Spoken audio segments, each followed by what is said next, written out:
folks! Welcome again to Philippine Guild of Watercolorists, Water and Technicolor, where we provide you with information to better up your skills when it comes to watercolor painting. And I'm your host, Emmanuel Silva, bringing you the information, and with our guest artist, Miss Bianca Borlagdan Lustre, to continue on showcasing her knowledge when it comes to watercolor painting.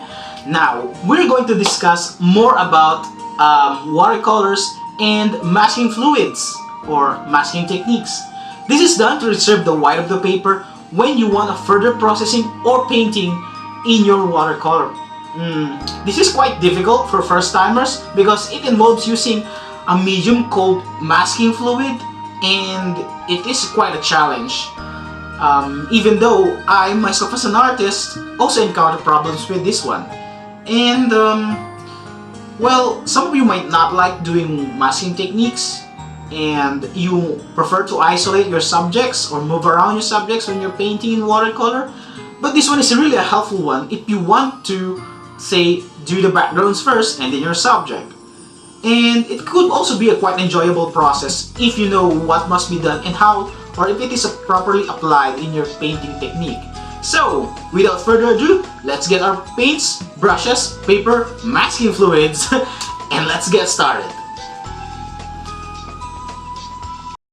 Masking. What materials do you need and how do you do it? I was advised to use a cheap brush when applying masking fluid and prepare soapy water to rinse the brush. I'll be using Winsor & Newton's masking fluid, and it has been with me for over a year now, so it starts to get thick.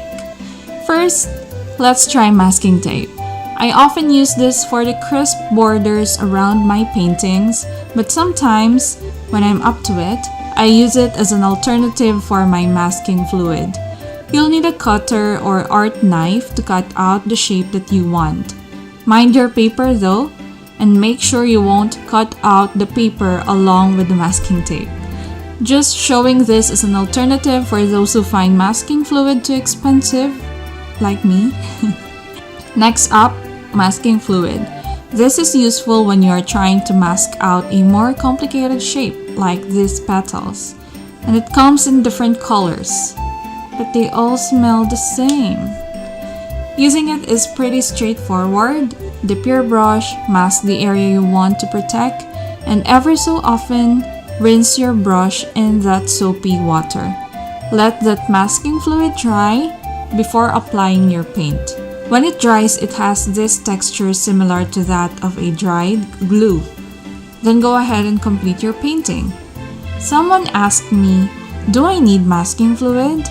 If you're after a fluid or smooth background and you want it done effortlessly instead of leaving out the white of your paper or doing negative painting, then this could be for you. Masking fluid is not compatible with all watercolor papers, especially those that are not made from cotton. I destroyed a painting before, a commissioned one, and learned it the hard way. So make sure to test it on a small piece of your paper first before doing your masterpiece.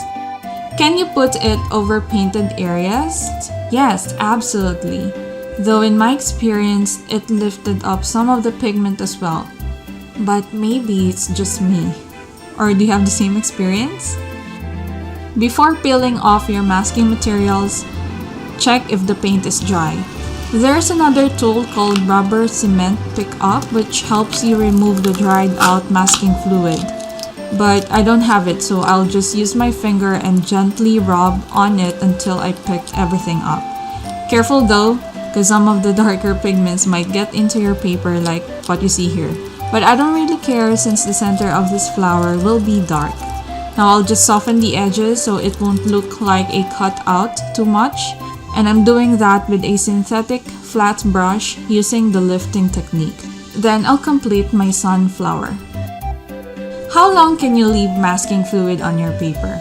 Some say that you shouldn't leave it on your paper for more than 2 days.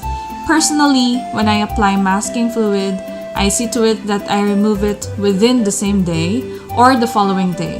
Has any one of you dared leave it for more than 48 hours? Can you use silicone brush?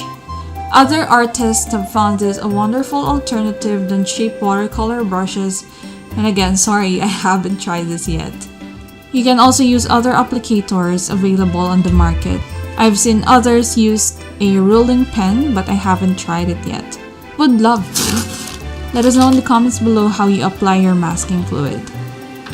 One more technique is the use of candles or white crayons, but I only use this for personal projects like this DIY journal.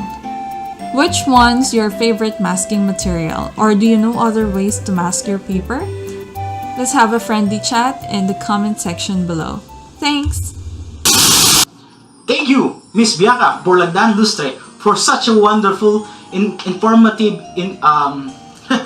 demonstration in using masking fluid and masking techniques for your watercolor painting. Alright, so did you paint along? Did you enjoy this episode? We want to hear from you. So don't forget to subscribe and hit that like button. And if you want other questions, you can write them down below in the comment section. If you want to ask something, some requests for future episodes that you want to be discussed, some clarifications, feedbacks, suggestions, we're so much open for that. Alright, that's all the time that we have, folks. This is Emmanuel Silva, once again presenting you Water and Technicolor, where we provide you with information to better up your skills when it comes to watercolor painting. See you again, folks. Let's get started. Let's get painting.